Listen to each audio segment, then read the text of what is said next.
నమస్కారం. ఘంటారావానికి స్వాగతం. ముందుగా ప్రధాన అంశాలు. బడ్జెట్ సమావేశాల్లో ఎస్సీ వర్గీకరణ బిల్లు తెస్తాం.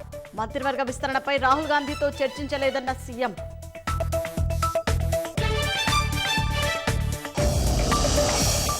ప్రధానిని కించపరిచేలా మాట్లాడలేదన్న సీఎం రేవంత్ రెడ్డి. మోదీ పుట్టుకతో బీసీ కాదని మాత్రమే అన్నట్లు స్పష్టీకరణ.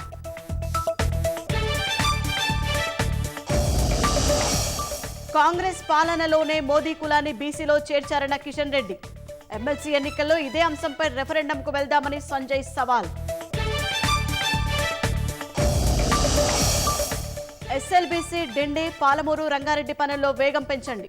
నీటిపారుదల రంగం పారదర్శకంగా ఉండాలన్న మంత్రి ఉత్తమ్.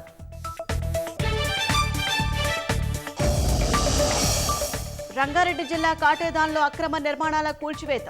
ఫుట్పాత్లపై ఆక్రమణలను తొలగించిన అధికారులు.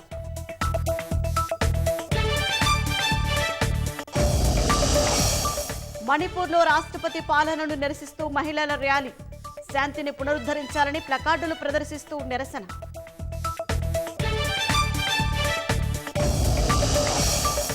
అక్రమ వలసదారులను స్వదేశాలకు పంపుతున్న ట్రంప్ సర్కార్. రెండో విడతలో 119 మందితో భారత్కు రానున్న విమానం.